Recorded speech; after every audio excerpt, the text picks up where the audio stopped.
Leave No One Behind.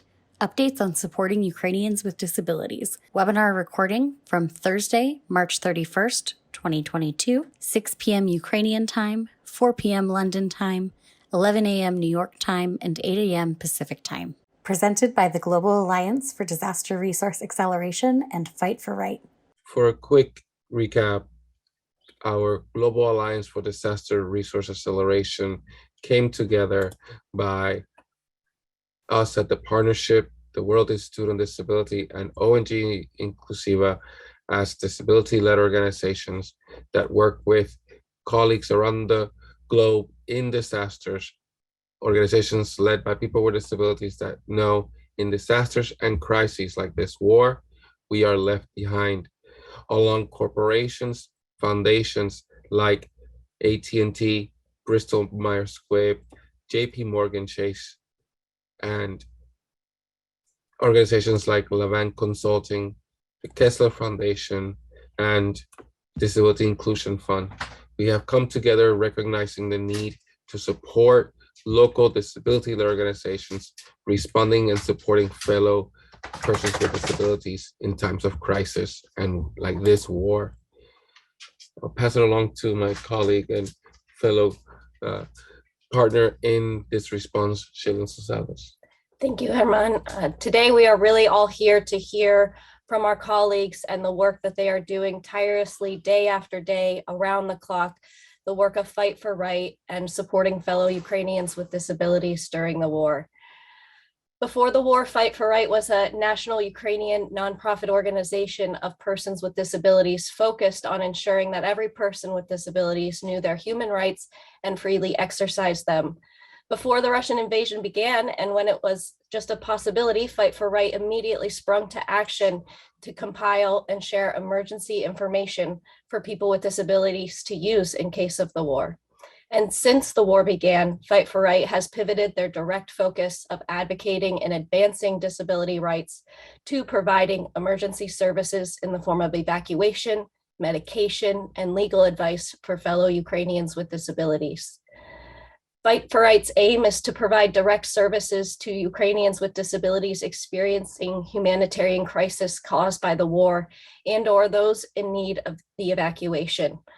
Alongside their grassroots humanitarian work, Fight for Right also focuses on national and international advocacy to ensure the needs of people with disabilities are heard and taken into account. As Fight for Right responds to Ukrainians with disabilities in need, they use these requests to inform their advocacy by identifying and filling gaps where people with disabilities are not being considered. Fight for Right has been and will continue to do all they can effectively to maximize the outcomes for those directly and most disproportionately impacted, our fellow people with disabilities. They have not only been working around the clock to save fellow Ukrainians with disabilities, but also escaping the war themselves. We're here to hear from them and the work they are doing and continue to support and amplify their work and save fellow Ukrainians with disabilities' lives. It is our pleasure and honor to be working alongside them each and every day and to introduce you to them today for folks around the world joining us. Without further ado, I will introduce Yulia Sashuk, the head lead of Fight for Right, to share more with us today. Yulia, thank you so much. Yes, thank you.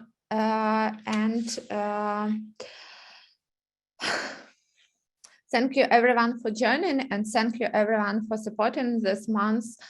And more than months, we were trying to build and to provide services and support for Ukrainians with disabilities by ourselves. And this is not a very easy process. It's new for us. As team, as mentioned before, we are human rights organizations, and even in the condition of war, we don't want to lose our human rights approach. And together, I'm very thankful for our partners, together with whom we build now and continue to work evacuating people with disabilities in Ukraine. Every day in this, many of our team are people with disabilities themselves. We received many donations from community and people with disabilities around the world.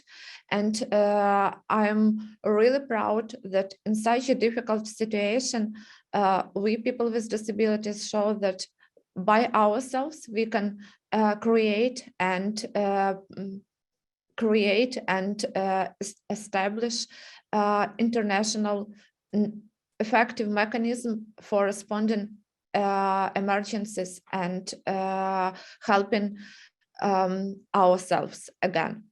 But at the same time, we understand that our resources, capacities are limited, and the worst thing that situation in Ukraine becoming worse.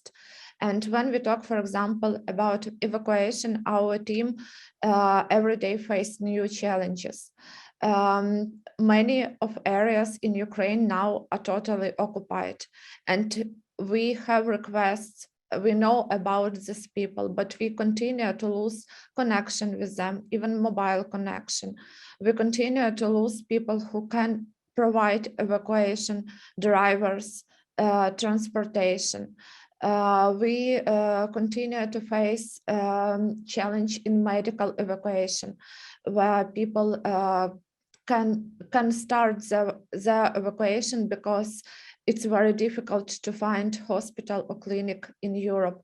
We continue to face situations where, for example, wheelchair users in Europe who were evacuated by us, forced to leave their shelter and like without any explanation and time which they need for finding new accessible accommodations. And there are a lot of new challenges every day, and work of our today, the main thing which I want to stress, that work of our case managers, at the same time, I think they are like personal assistant, because they accompanying every person with disabilities through all road their way to safety, to say them thank you, and because this is really a very difficult job, and there is no similar cases, and there is no easy cases, because people very often need psychological support, financial support, medical support, and to work with evacuation, to provide such direct support, it's really difficult. And at the same time, when we're trying to build this structure and this mechanism, develop it to make it more effective, I can say that we even now don't have, as in the beginning of war, enough coordination efforts from national and international institutions and bodies. Even few of them can provide really effective and useful support. We continue to receive requests for cooperation, requests for interviewing, requests for data, requests for everything, for meetings, but the percentage of really effective cooperation, of really good connections, really low. And issue of international support and quality of such support is still very critical, because when, for example, we ask a big disability or not disability international organization to provide some contacts or to provide some information, and we receive messages like, you can go to our website and be informed, it's not about effective international support.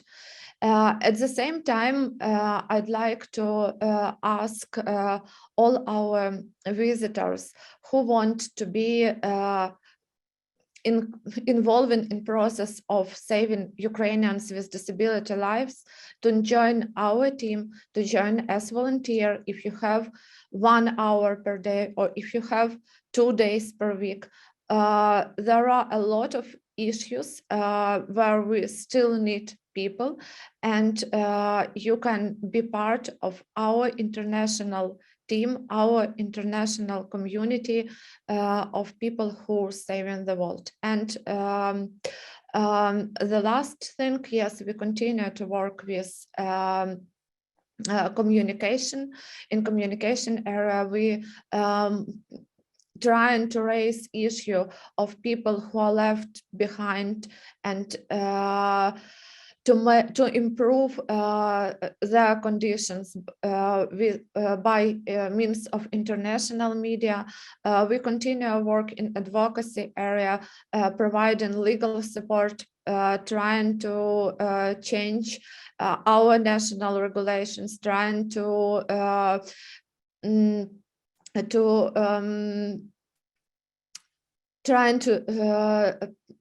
research and to make our input to international mechanisms.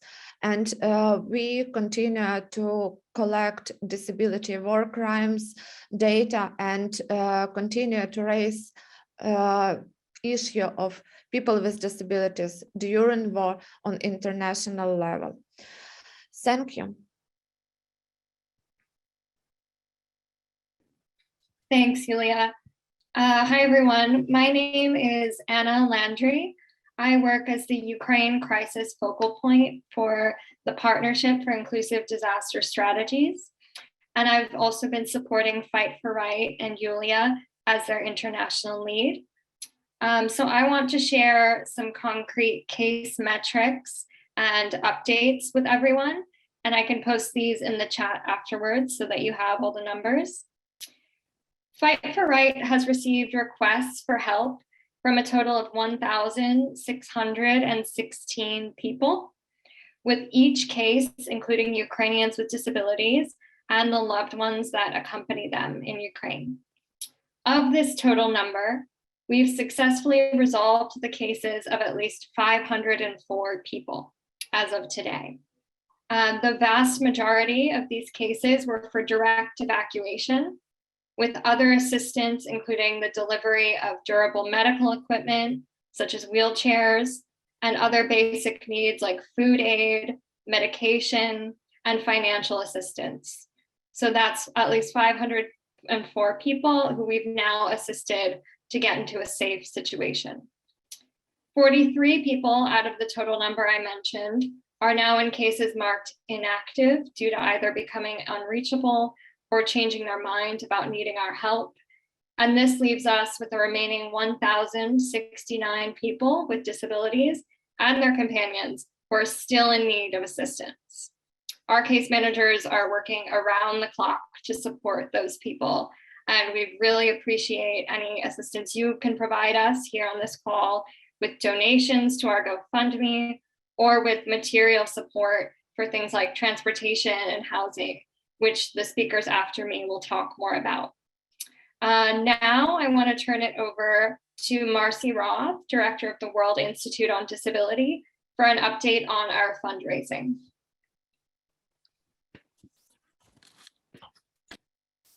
Hello, everyone.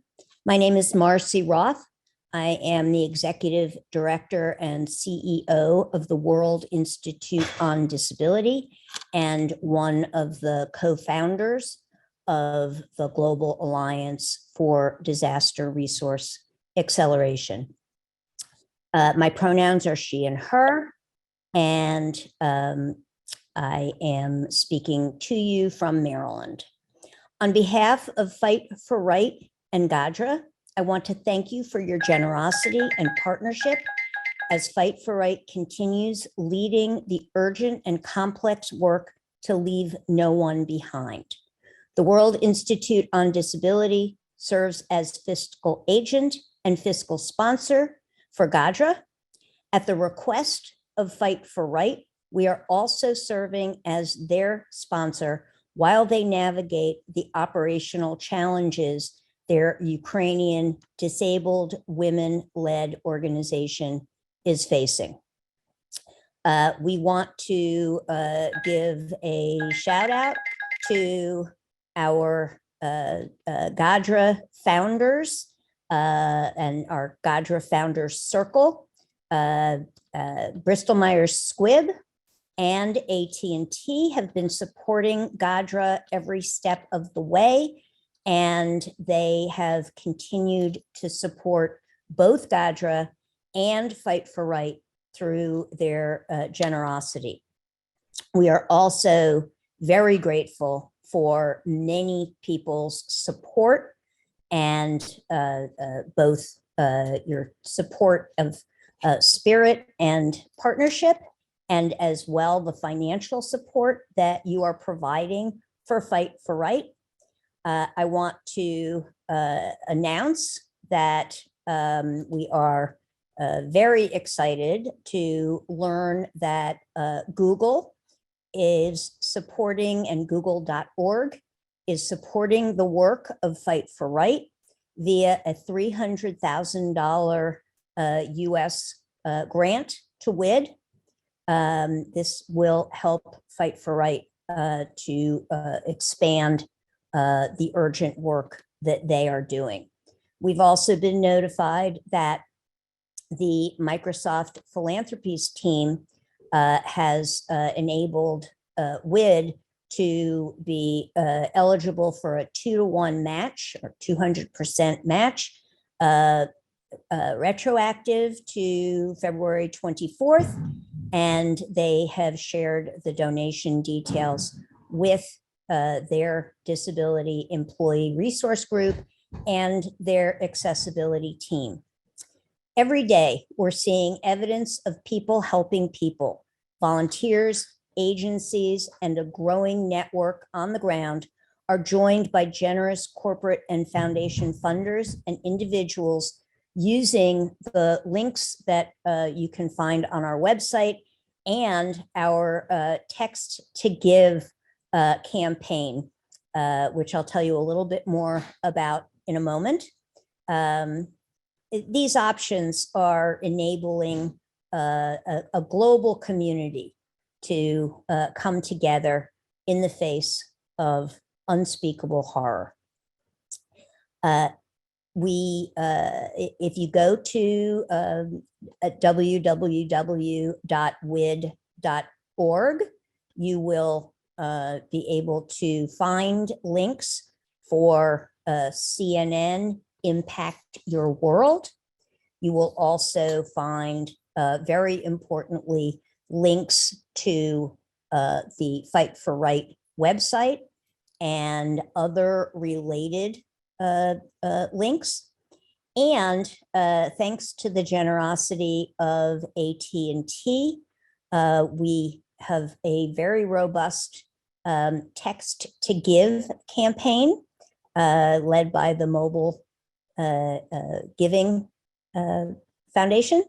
And that Text to Give, if you dial 20222, I'm sorry, if you write WID in the message and you are sending that to 20222, you will be giving a donation of $10. And if you dial 20222 and you add the word world, WORLD, you will be donating $25.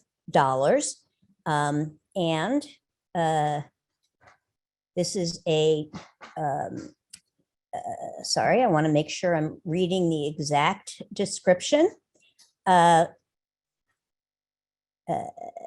if you text WID to 20222 for a $10 donation, or world to 20222 for a $25 donation, all one-time donations will be added to your monthly phone bill, and 100% of funds raised will go to support Ukrainians with disabilities. No standard text messaging fees are incurred by mobile users to initiate and complete a text message donation. No portion of any amount donated is held by participating wireless providers. 100% of all donations are passed through at 100% to this effort.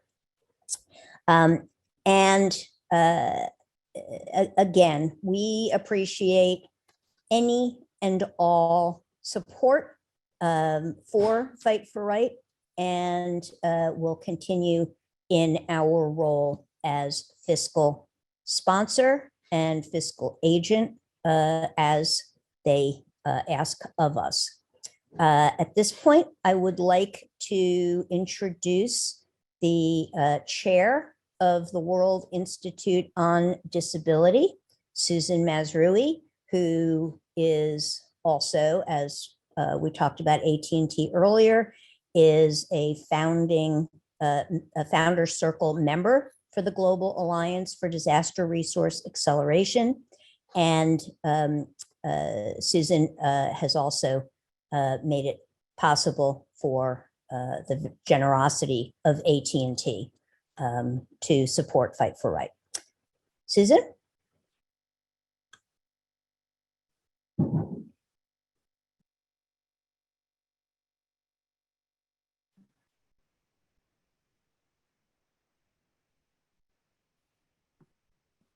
And maybe we lost Susan. Oh, no, there she is. I don't know if I'm able to get on the screen, but Yes, there you are. okay. Okay. Can you hear me okay now? Perfect. As for all of us who work in the disability field, we know there are challenges on the best of circumstances. Housing is not easy. Access is not easy. Navigating legal systems is not easy. But consider being shelled, being shot at, having to choose which family members will escape and which won't. And it becomes 1,000 times worse. But there is something that we can do, even those of us who are halfway around the world. And that is simply communicate opportunities to give, even if you don't have specialized skills. Now, if you have specialized skills, go directly, do work, volunteer the time. But for some of us don't.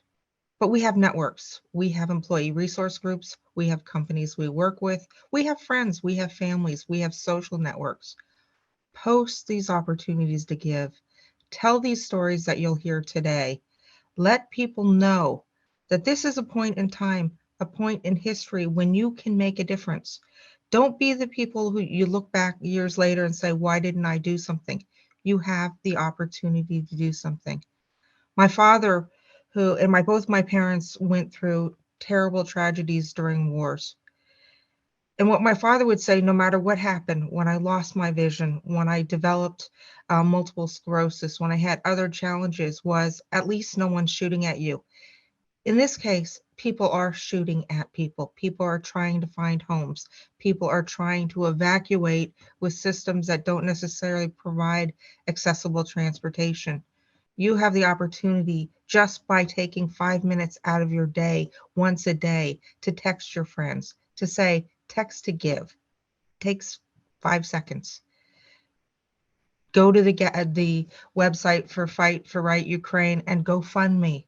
There's so many opportunities. Talk to your employee resource groups. Beat the drum. I'm going to get going because what you really need to hear from the people on the ground and the people who are doing far more work than I could ever do. But I know I can go on Facebook, I can go on Instagram, I can go on different places, and I can ask my friends, my families, my employee resource groups, my companies to please share this information. Thank you.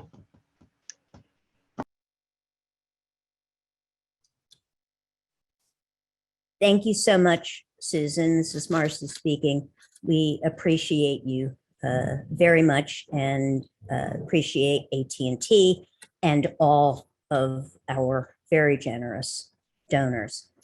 I am now going to turn to Irene from Fight for Right. And we are so grateful that all of the folks from Fight for Right are here to help us to understand what the needs are. Thank you. Hello, everyone. My name is Rena, pronounced she, her, and I work for Fight for Rights, helping with legal analysis at the moment and advocacy. While we are talking about helping and analyzing the situation with the issues and problems persons with disability are facing in Ukraine right now, we basically divided this our work into two tracks. Since the aggression started, the first track was to analyze the possibilities and the legislation enabling the evacuation for the individuals living by themselves, for men, mostly for men with disabilities, to ensure that according to the legislation of the wartime, they can effectively evacuate. That's regulated by the law on mobilization that became active on the first day of the aggression and later was amended. According to this law, all men aged 18-60 are forbidden to leave Ukraine with several exemptions. The first version of the law provided an exemption for the persons with disabilities, for men with disabilities, but it wasn't, how to say, correctly written or written clearly enough for the body control service to effectively proceed, and it caused a lot of obstacles for men with disabilities trying to leave. And besides of because of being not clearly written, this legislation provided a lot of obstacles for men who are caring for their family members with disabilities. So we spent quite a long amount of time together with other civil society organizations trying to advocate for the need of further amendments to this legislation and further clarifications to be provided to all actors to ensure that both men with disabilities who should be exempted from the military service and men caring for children with disability or their wives or sisters or mothers with disability should also have an option to evacuate and leave Ukraine in case they decide to do so. So we managed with this advocacy effort, few amendments were introduced as for now, and the procedure is looking more clear, written with all the exemptions explained, and it's easier, but still people with disability, men with disability, face difficulties when they try to leave Ukraine, depending on the body control officer understanding of the legislation. But this we can deal on a per case basis. As for Fight for Rights, with our consultants and with our lawyers, and we also engaged other civil society institutions as well as the free legal aid available in Ukraine to consult people and to help them to speed up the procedure. But the second track is quite more difficult because that's the issue of organized evacuation for those people who are not living independently by themselves but are staying in institutions. We have a vast and complicated system of institutions in Ukraine, unfortunately, and not enough information as to the number of people who are staying in institutions and the number of institutions in different regions. The first issue is the legislation about the institution, and the evacuation of institution is quite old and outdated and does not respond to the current, problem we face, because it doesn't provide for the procedure how to evacuate adults from the institutions in the case of war. So far, Ukrainian government managed to provide a clear and working procedure on how to evacuate children institution. And we have a number of cases reported and verified when such evacuation happened.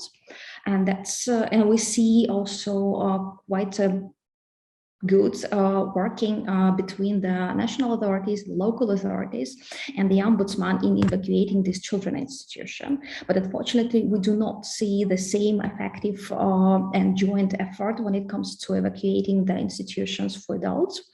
And what we need right now and what we advocate for is for the legal procedure, the clear legal procedure to be established, for the obligation to evacuate the institutions for adults, not to be laid solely upon the local authorities as it is now, according to this legislation we have, because the local authorities do not have enough powers, they do not have enough budget, and the problem with the local authorities that they can only evacuate such institutions within one region, and they even to evacuate to the different region within Ukraine, they need to cooperate with the other national authority. What we call is for the more broader cooperation between the national and local authorities to ensure that they kind of research the possibilities to evacuate within Ukraine where it's possible, and also start working with our international partners to evacuate out of Ukraine.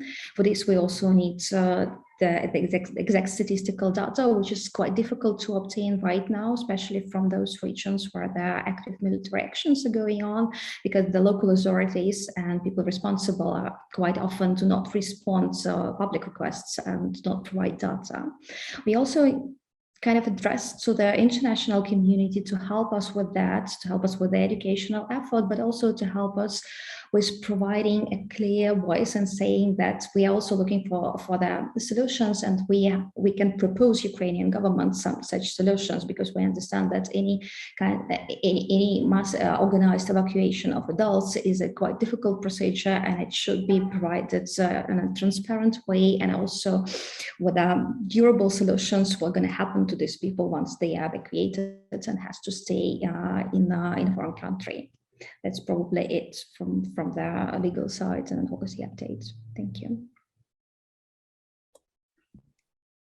Thank you so much, Irene. And to keep us moving, you displayed well the difficulties and intricacies in how people with disabilities are being discriminated of all ages. Moments we'll hear of more from our colleagues from Fight for Right and persons with disabilities who have been supported and evacuated themselves. Before we go on, we'll hear brief remarks from Eric Rosenthal with Disability Rights International on more details on the difficulties on children with disabilities in institutions in Ukraine. Eric? Yes, thank you very much for World Institute on Disability sharing this platform, and again for the fabulous work that Fight for Right is doing to help all people with disabilities.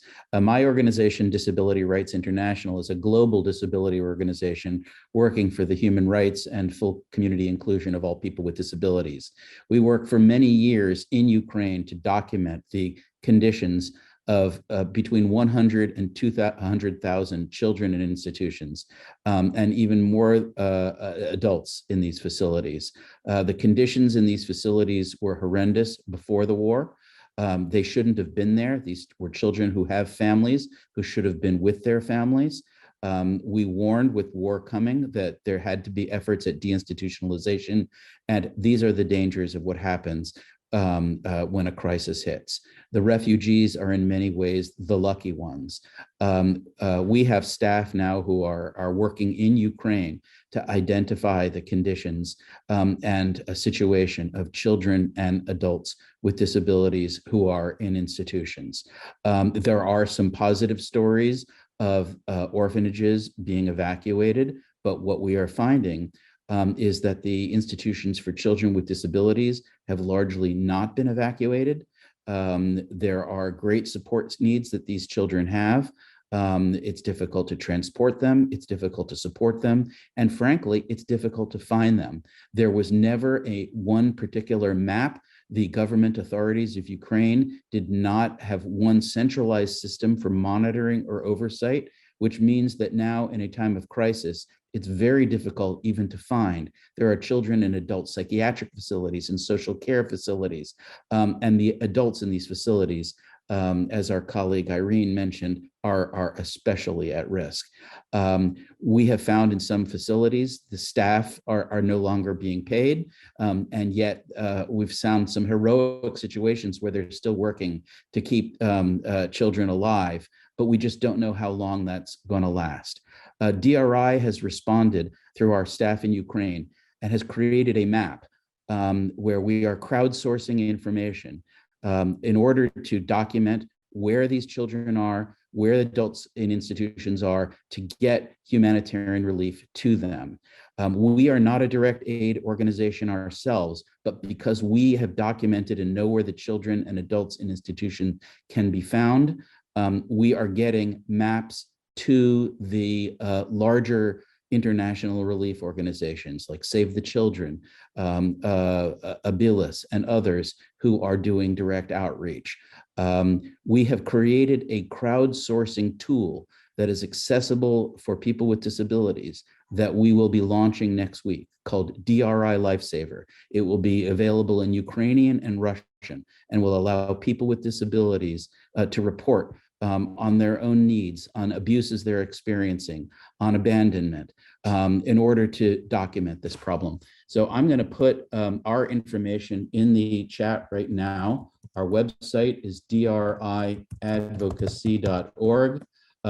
You can contact us at info@driadvocacy.org. If you have any information that you would like to send us about resources that are available to help institutionalized people, or if you have knowledge about people who've been left behind, please contact us.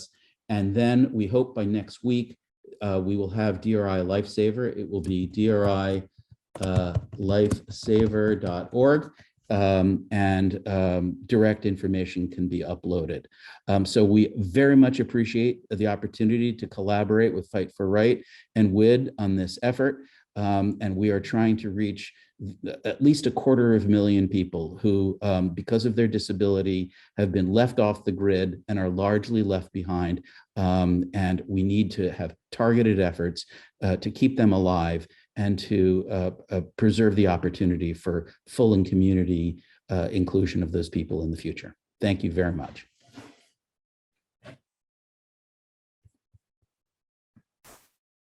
Thank you so much, Eric. This is Shaylin.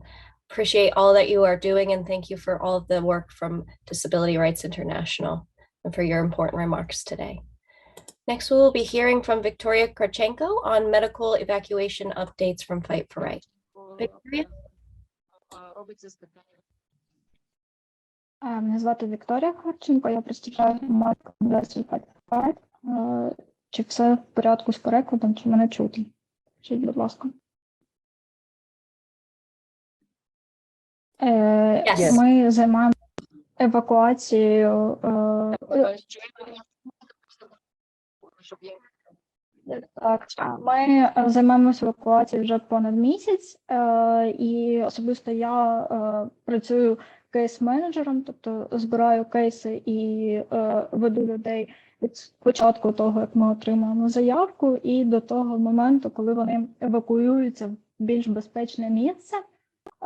Основні заявки, з якими працюю я, це заявки на медичну евакуацію. Тобто це люди, які мають тяжкі форми інвалідності і пересуваються тільки лежачи. Тобто для евакуації потрібна спеціальна машина. Для нас це стало справжнім викликом, тому що ми не маємо такої машини. Наша організація не має такої машини. Ми намагались шукати різні шляхи для того, щоб вивести людей з тяжкою формою інвалідності. Зверталися до представників влади, зверталися до людей, які жертвують нам кошти, і виявилось великою проблемою знайти машину. Зараз наразі ми знайшли можливості евакуювати таких людей. Евакуювали вже 7 людей за допомогою швидкої допомоги, але на розгляді в нас ще перебуває близько 20 людей, в тому числі, які перебувають на тимчасово окупованих територіях. У нас немає доступу до них зараз, тому що лікарі бояться туди їхати, тому що вже в нас є випадки, коли медиків розстрілюють. Медичні машини розстрілюють, і це ускладнює нам процес евакуації. І основна проблема також, що навіть ті машини, які в нас є, нам їх не вистачає, то зараз в нас є декілька машин. Було б добре, якби їх було 5, і це велика фінансова, для нашої організації, це великі фінансові вливання, це потрібні. Але окрім нас, для людей з тяжкою формою інвалідності немає іншої надії. Тобто вони звертаються до нас, тому що знають від своїх знайомих, що в нас є подібні випадки і подібні позитивні випадки. мені, я не хочу говорити тільки про проблеми, я хочу поділитися ще й позитивним фідбеком. І ми отримуємо це, коли вдається евакуювати людей з інвалідністю. Нещодавно ми евакуювали дідуся, який мав проблеми зі здоров'ям, і після цього його родина поділилась, що вони збираються назвати моїм ім'ям своїх дітей. І це насправді дуже цінно, і це дає сили працювати, тому що весь цей місяць вся наша команда працює буквально 24 години на добу, 7 днів на тиждень. Ми продовжуємо працювати для того, щоб евакуювати велику кількість людей з інвалідністю, тому що більшість з них досі залишаються позаду, і про них немає кому попіклуватися. В них часто немає доступу до базових потреб. Дякую дуже.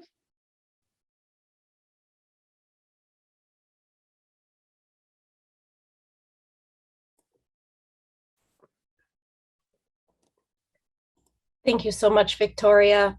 Really appreciate all of your words and sharing with everyone the dire situations and for all that you are doing. Next, we're going to hear a personal story, evacuation story from Alina and Artem.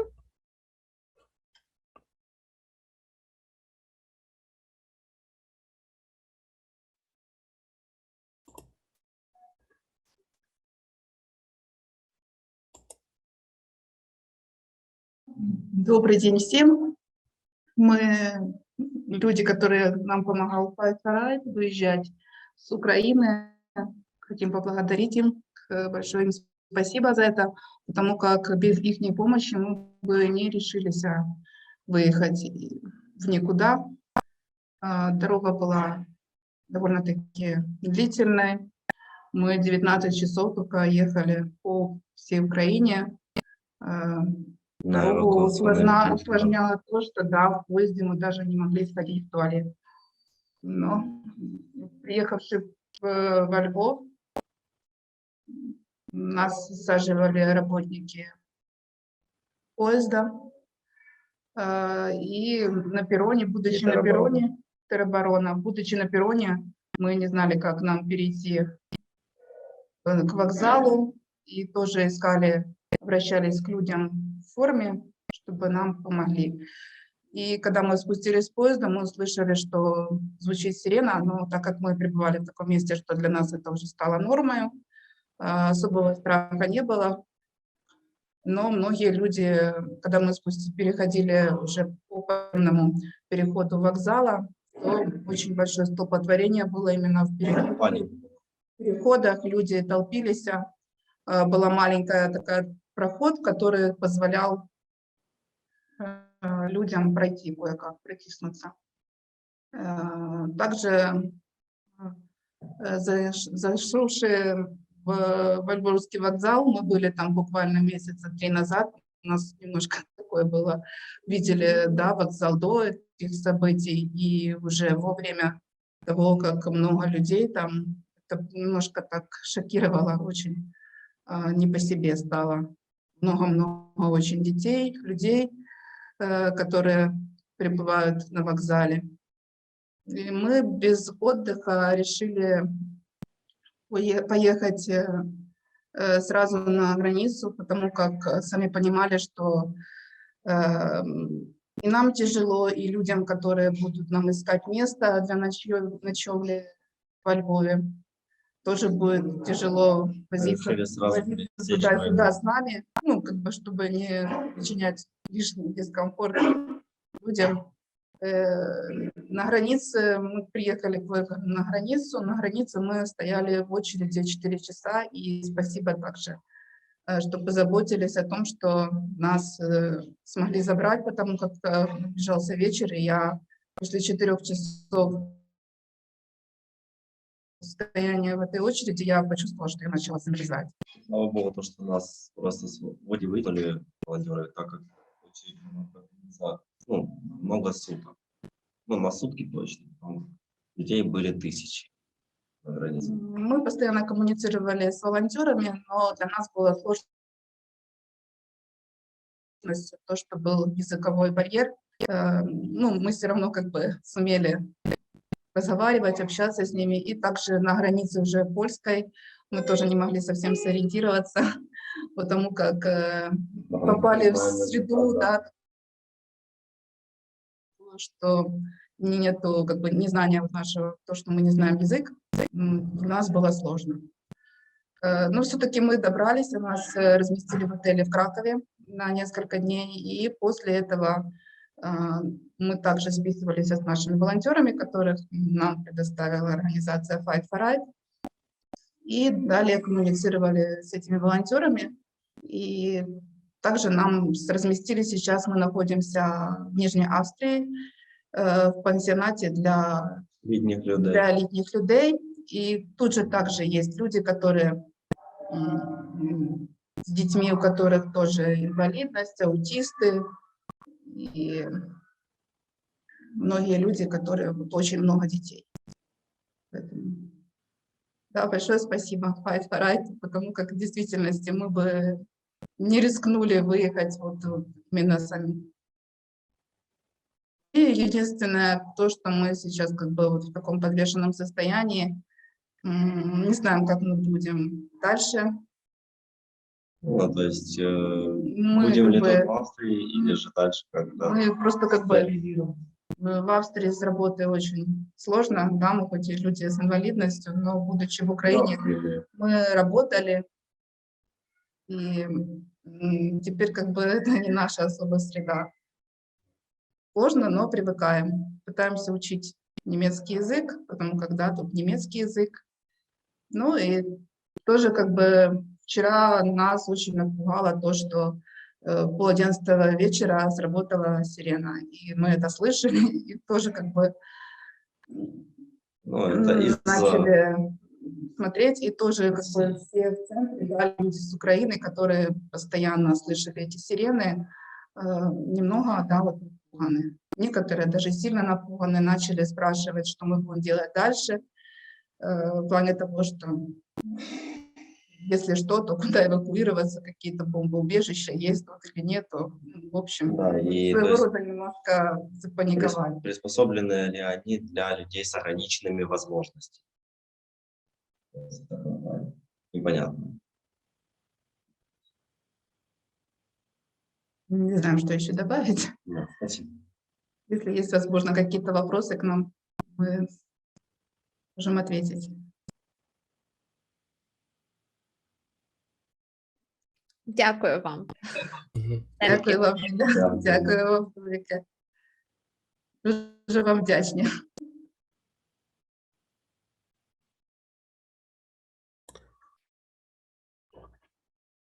Thank you so much, Alina and Artem. Our hearts are with you and explaining the difficult journey that you had to take, and still the uncertainty that you're experiencing and thousands are experiencing. I don't know if Yulia, if you may want to add some words.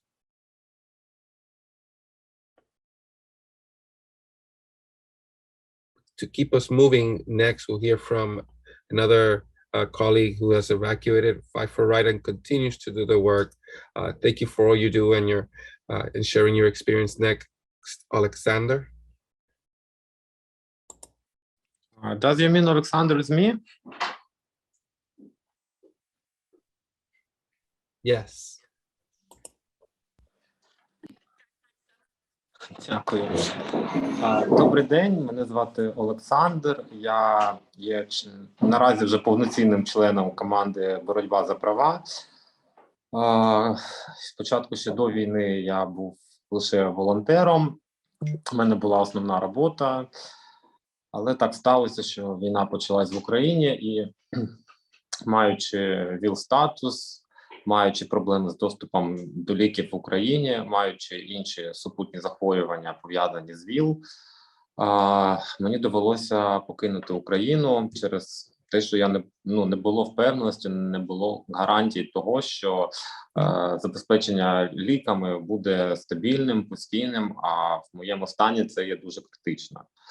І завдяки команді «Боротьба за права», завдяки їх юридичній підтримки, завдяки їх навіть просто простим дзвінкам і запитам, як в тебе справи, мені вдалося виїхати з країни. Я наразі перебуваю в Німеччині, ще поки очікую можливості доєднатися до команди вже офлайн. Що я ще хочу сказати? Я просто хочу всім подякувати, що за те, що робить боротьба за права, оскільки зараз я теж долучився до цієї активно долучився до допомоги з евакуацією людям з України або по Україні, в допомозі з пошуком якихось гуманітарних речей. Я просто можу сказати від себе, що так, це дуже дійсно важка і виснажлива робота, коли ти дзвониш людям, запитати, де вони перебувають, як їм допомогти, і ти чуєш інколи такі історії, від яких просто розривається серце.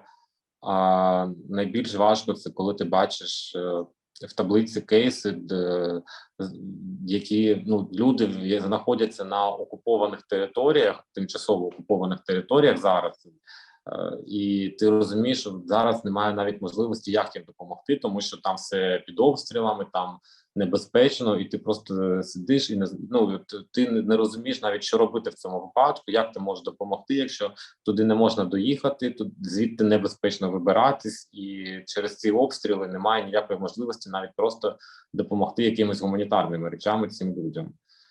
В принципі, в мене все. Дякую вам велике за можливість бути почутим.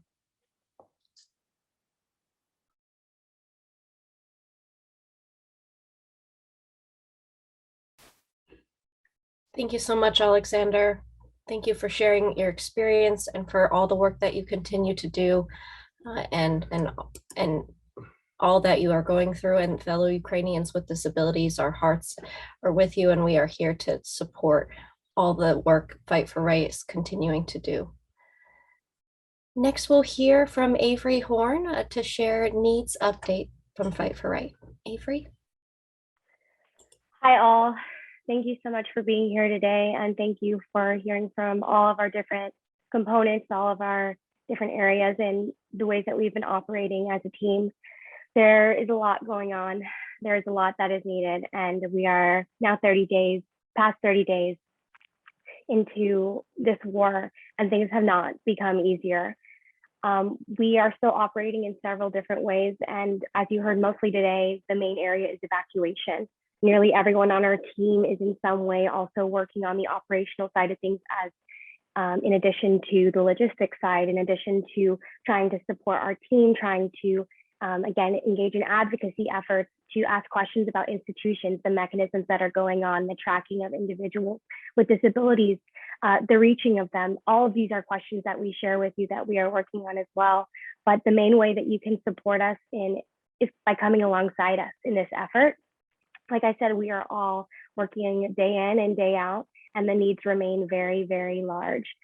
We have a big caseload, but we know at the same time that many people, millions of people are not heard from at all, that there are so many more that need to be reached. And so when it comes to helping us, we have a volunteer meeting tomorrow that if anyone is able to give of their time and give of their resources, we would love to see you there, because we do need support. We do need people to come alongside us and provide direct aid. And what direct aid looks like for us is giving of your time, giving of your energy, helping us with logistics and with coordination, and with helping people connect with evacuation assistance that they are self-determining.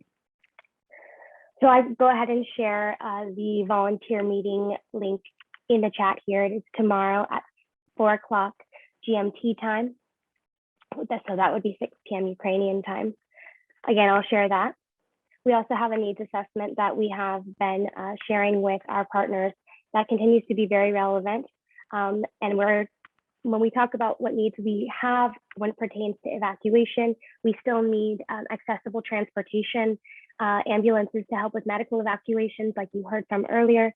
We need connections with humanitarian aid that's being administered at the border, including access to accessible housing, and housing in specifically Germany and Poland is still a very, very big need. We stay with the individuals who contact us for as long as they need assistance. And oftentimes what is in front of them is very uncertain, if not all times. So the need for support at the border areas and connections with organizations who are at the border is still very critical. And if you can come alongside us and assist us as a small team to make these connections for the many cases that we do have, that would be appreciated. In addition, we still need more connections to individuals who are administering medical aid. And again, we are working with many other organizations to also try to locate where institutions are located currently, meaning whether or not they have evacuated. It's very hard to find that information, and we are continuing to work on that through advocacy efforts and through other tracking efforts alongside other organizations. So, as I mentioned, we have very many needs in very many different areas. We do hope to see you in the future, either through volunteering or by meeting with us to provide direct assistance so that we can continue to serve many people. I see that I have some questions in the chat here. I will share the link right now for the volunteer meeting in the chat. Oh, I see that it's not going to the correct one. That's my mistake.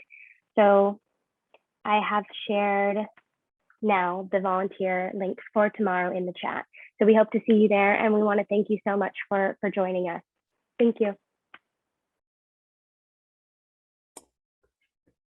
Thank you, Avery. Thank you all at Fight for Right.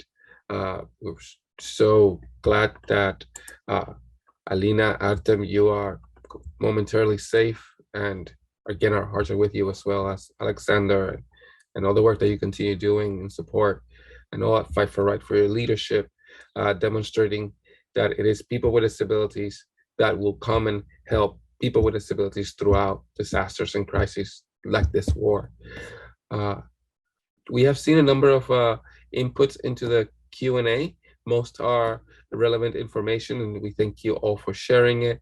And as if you've heard, there is a understood difficulty in having a overarching understanding of where people with disabilities are throughout the country, not only institutions, but in their own homes.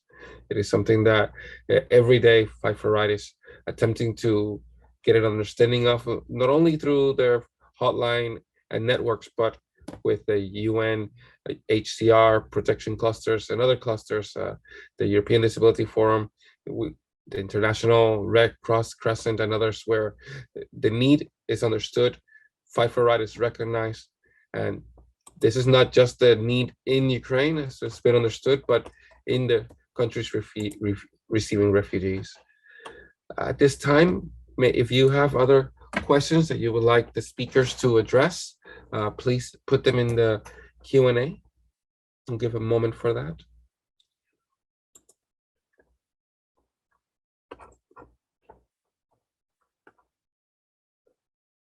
You put them together again. Special gratitude to Bristol Myers Squibb and AT&T for quickly jumping in the fray and supporting disability-led organizations, showing other corporations and fellow foundations the need to support people with organizations led by people with disabilities in disasters. This is Shaylin, and just want to reiterate that we will share information that was provided today following, including today's chat and the recording of today's webinar, so that will be forthcoming. I do see a question that has come in from someone who arrived late and asking if there could be clarification on what the volunteer needs are, volunteer duties. Wondering maybe if Avery or Anna may want to tackle that. I can share. When it comes to volunteer needs, I mean, one of the main things that we need people to do is to volunteer as case managers, to volunteer as individuals who can contact other individuals who are currently requesting our assistance and help coordinate that effort, with going from transport all the way to housing. But we understand that not everyone can do that. And so we, of course, are searching for other ways to fill those positions as well. But when it comes to other volunteer needs, we still have very many needs. relating to resources. So searching for resources and reliable connections to connect people with sustainable and accessible housing, food support, cash support, things of that nature. So having that research built, because we do receive a lot of requests, we do receive a lot of information, but having information that is reliable and useful to us is quite different than just having access to maybe a website, if that makes sense. So we have to vet that information. We have to get a reliable contact. We have to see if we can create a partnership there. And that's where a lot of our resource volunteers are going to be critical. So if you have prior experience with disability organizations, that's where you could be even more critical for us, because you can help us locate different organizations that, for example, might be in the Western bordered countries and are hopefully looking at accessible housing and connections with accessible housing.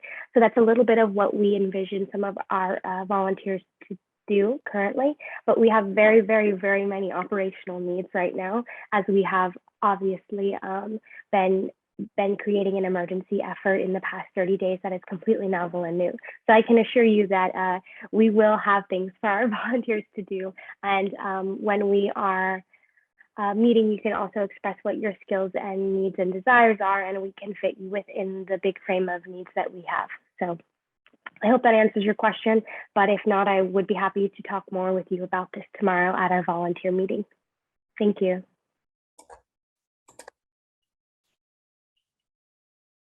This is Herman. Thank you so much, Avery, for that detailed information. On the Q&A, Diana asks if we have been in contact with Geneva Initiative on Psychiatry and Disability Rights International for data on institutionalization for populations in Ukraine. And as Eric explained earlier and other speakers, that this data is not too trustworthy. As in the United States, we can comprehend from the lack of data on the impacts of COVID-19 in institutions. But I don't know if Rihanna can answer about the Geneva Initiative on Psychiatry. We have not been connected with them. Diana, if you'd like to connect with me about them, we'd be happy to have a further discussion about what information you believe that they could potentially provide us, and also perhaps to provide that information also to the protection cluster, the technical aging and disability group. We can share that information with them. As I understand, they are also trying to facilitate a coordination effort to find these institutions and to facilitate evacuations from an international and national standpoint. So Diana, I'd be happy to connect with you about them and get more information and ensure that that information is also being shared in our advocacy efforts to other coordinating bodies. Thank you. Thank you, Avery. And thank you, Diana, for the question and connecting the resources. That's what this is all about as well. Next, we're going to hear a question from Olivia Bavis, and I believe Heather's going to promote her so she can speak. Hi, can you hear me? Yeah. Hi, I just had a couple of questions and then a comment. As far as questions, you know, those of us with disabilities know that oftentimes it takes very creative outside the box thinking to find solutions for things. You know, it's very hard for us in the United States who aren't familiar with, you know, the infrastructure that is set up for people with disabilities in various European countries. I'm happy, of course, to look for resources, but, you know, without that base knowledge or that foundation, it's very hard. It's kind of like finding needles in haystacks. I know, you know, obviously in the US, in certain parts of the US, this is definitely not uniform. But, you know, we do in our largest cities have the ability to like rent or purchase wheelchair accessible vans. And I was just wondering if there's been any attempt to work with private organizations that do make these vehicle modifications to either rent them or, you know, to start a fund to purchase used vans to help people get out. So, you know, talking kind of about the front end just to get people out, but also on the back end, maybe working with like Airbnb, because they do have, you know, kind of an accessibility page where you can request accessible housing and places that you want to rent. It's not perfect, I recognize that, but it's something. And so if anybody's looked into maybe trying to coordinate with them to locate private housing that people are renting out, that people can raise money to kind of help rent out those places for people. So those are kind of my two questions. And then my comment is that, you know, of course, the Ukraine and countries surrounding it all ratified the UN Convention on the Rights for Persons with Disabilities. So just kind of wondering about like messaging around that. Yes, we understand the state that Ukraine is in, but as a country that has ratified this treaty, they have obligations to the disability community, and so do their neighboring countries. And I think there's the opportunity to kind of call this out right now and ask countries to be accountable to that international treaty that they signed, and really kind of put forward this question of, was this just a platitude, or did we really mean it when we ratified this and we drafted this international treaty to protect people with disabilities? And it's in situations like this where that treaty is most critical. So I know, of course, the organizations that are providing support on the ground, I know that's not your main focus right now, but some of the international organizations and maybe even organizations in the US to kind of tailor messaging around that to hold these countries accountable to protect the lives of people with disabilities that they agreed to do. So that's my soapbox, and I will get off of it now. Yeah. So in regards to the UNCRPD Fight for Right, prior to the war, was a human rights nonprofit focused on the implementation of the UNCRPD in Ukraine. So a lot of our messaging has been around UNCRPD obligations, especially as it pertains to Article 11. And you know, the way that Article 11 empowers the entire UNCRPD in terms of strengthening the rights and really critically highlighting how important all those rights are and how critical they are. So I'm not sure if you want to add in here, but I can also answer about purchasing accessible vehicles. Yes, we have purchased accessible vehicles.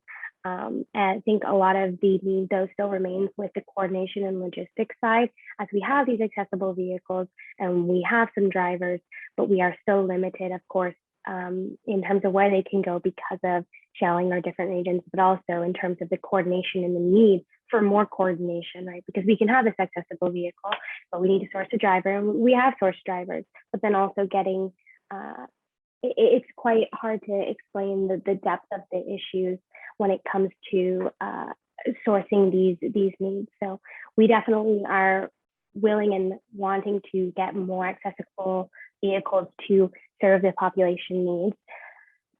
But I think that first, what we really also need is logistical support so that those can be staffed with drivers who are willing to go in these areas. And that is where we really want to see, and hopefully will see, some humanitarian aid support in terms of evacuation assistance and some of the emergency coordination efforts that hopefully we can soon be connected with humanitarian aid organizations that are willing to go into these areas and help folks. So short answer, yes, we have purchased accessible vehicles, and that's something that we'll continue to do. And the way that we've continued to use the money that we have fundraised. With Airbnb, it's something that we've thought of before. We've seen this suggestion also floating around. It's a bit difficult because also Airbnb, has a history of not being super accessible. I'm sure that you're familiar with this, but it's definitely a solution that is worth talking about. When it comes to purchasing private properties and giving support by going through private entities, I think that that's something that is a really good suggestion, and hopefully something that we can explore moving forward. But we do need more support to take on an enterprise like that in terms of volunteers. Yeah, Julia, do you want to add anything?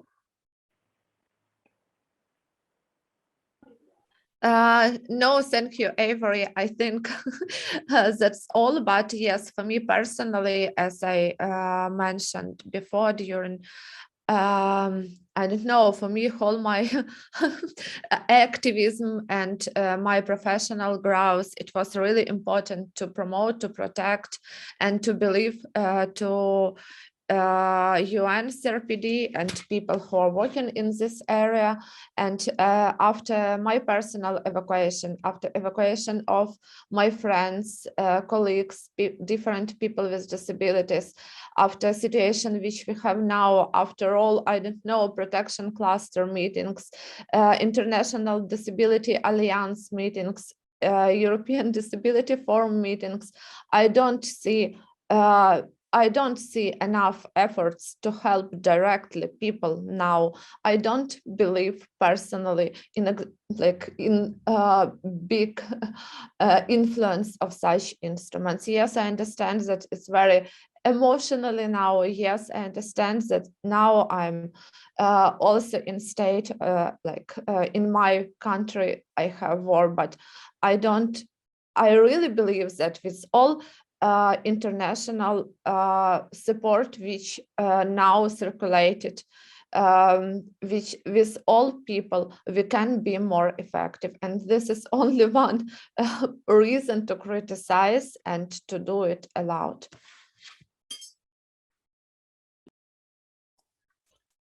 Thank you, Julia and Avery. Don't go too far. I'll ask you a quick question, but kept checking on some questions on that are coming in.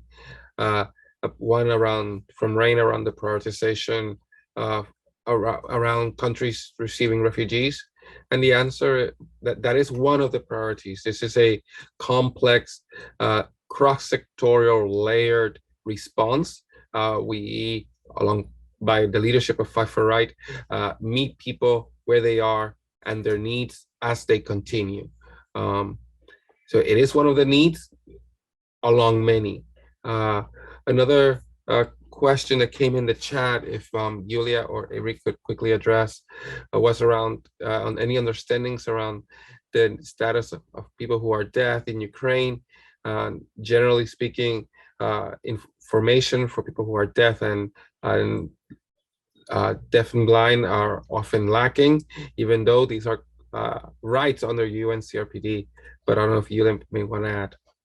Yeah, the situation, like I can't provide all information about situation because we don't have it, if honestly, but yes, we have cases from of deaf people or with hearing impairments, because in our National Disability Network and we have organizations and activists, and we continue to work with them. And also we have partnership with our Ukrainian activist who now lives in London, Laura Sapega, and they established their foundation, and she helped firstly women with children, and also by our support, and together we helped another deaf people in Ukraine. And yeah, I think the situation also, and this group of people also need more support, and even we have to have more information about situation. Yeah, and I do also want to include here that there's been one organization that I have been monitoring that specifically addresses deaf people and Ukrainians who are inside Ukraine and who seem to be doing work. And so if anyone has connections with Off the Grid Missions, a disaster-focused NGO dedicated to providing deaf people with life-saving resources, I know that they're operating inside Ukraine, and we've been trying to make connections with them as well because they are a deaf-specific organization. We're not a disability-specific organization, but we have also helped deaf people evacuate. But yeah, we welcome more information and more connections as we too are trying to gather the same information. Thank you so much. This is Herman. Thank you, Avery. And Off the Grid Missions is a organization relief that we are well connected with and are working on establishing a meeting with them and you to introduce shortly. And you know, the gaps on accessible and information and alternative formats, it is something that has fallen a lot on the hands of organizations like Fight for Right. It is something that since the beginning of the war has been asked from the UN responding parties to provide accessible information, which they are providing to the general population, and these gaps continue, and we continue to address them with them. Next, we have a question from Amanda Morris, and Heather will promote so she can speak. Oh, I think I accidentally raised my hand. I'm so sorry. No problem. Thank you, Amanda. Just taking a look. If we have other questions. This is Herman. I don't know if the interpreters from Ukrainian could help us to see if there's a question coming in from our Ukrainian speaking colleagues.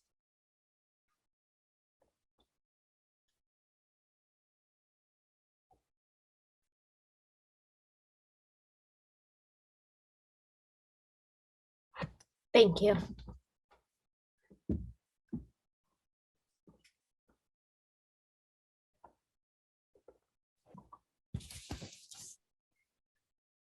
And this is Marcy. While we're waiting, we do have one other question in the chat. It's from Raffaello. Forgive me if this has already been addressed, but does Airbnb have a listing filter for accessible property, akin to how you can filter for pets or no pets, etc.? Obviously, would need to be able to differentiate between types of accessible needs and accommodations. If not, could the Airbnb team be petitioned to include that? So I will say there are some features, but those features are not robust. I know there are disability organizations working with Airbnb on this, and I'm wondering if there's anyone else who might have more information on the progress that's being made. So this is Marcy again. So Raffaello, I think the National Council on Independent Living works pretty closely with Airbnb, if I'm remembering correctly. So maybe we could engage them and get an update from them. We'll follow up on that. Sister Armand, we want to thank Fight for Right and our colleagues who have evacuated. We are with you ongoingly. You have great support, committed to you and the audience that have attended.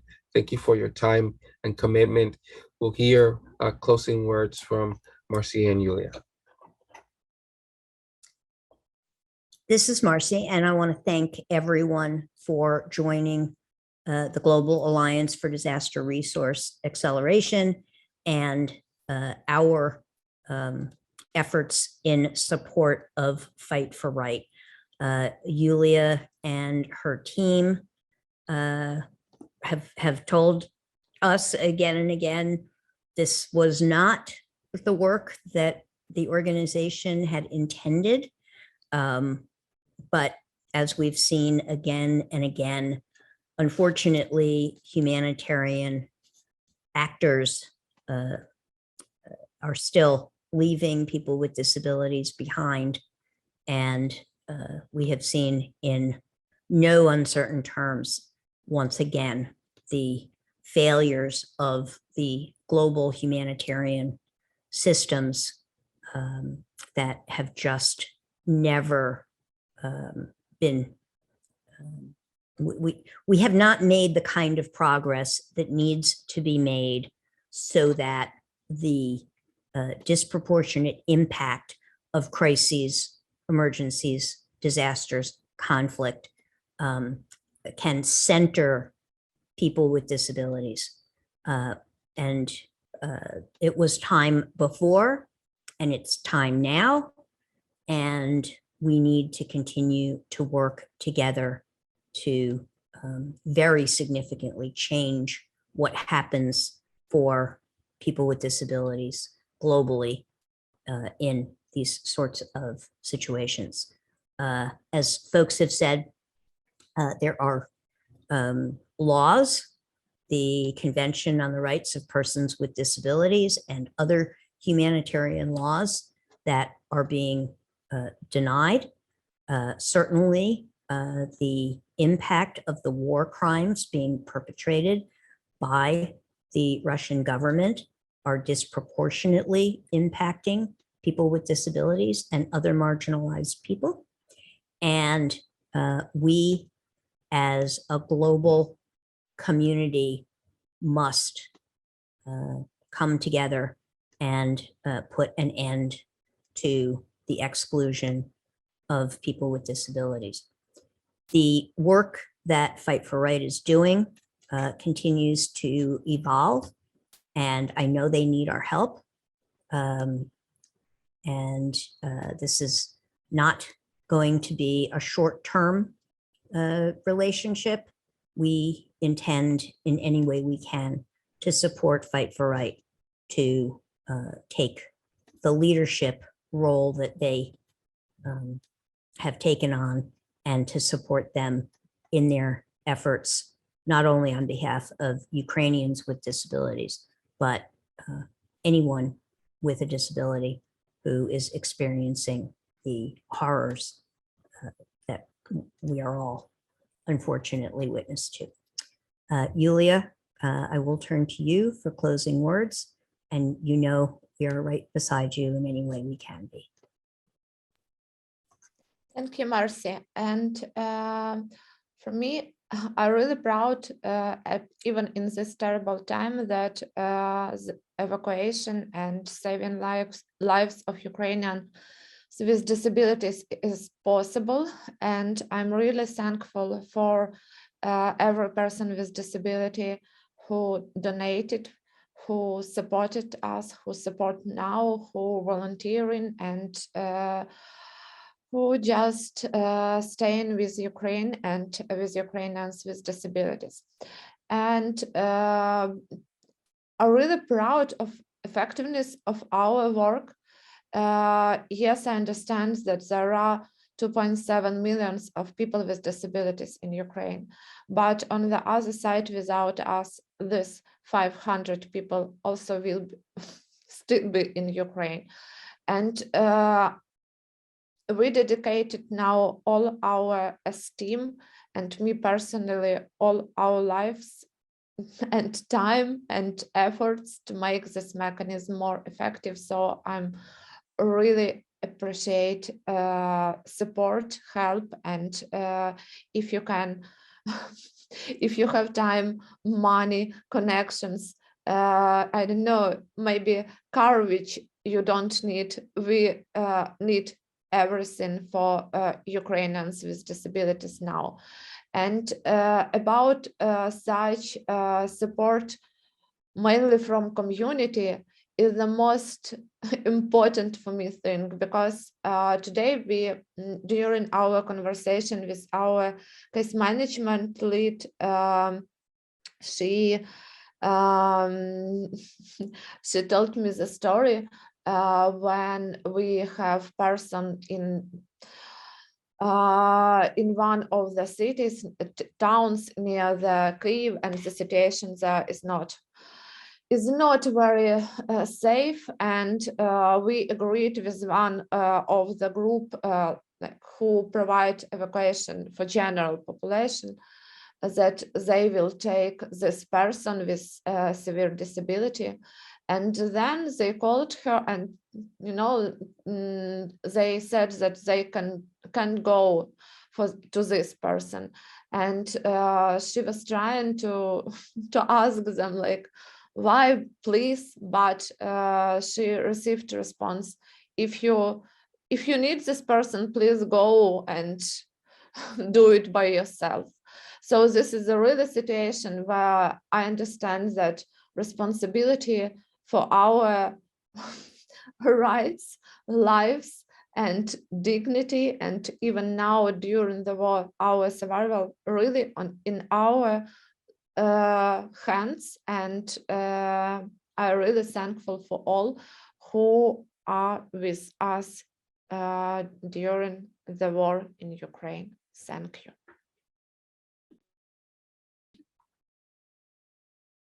Thank you all, and that will conclude today's webinar.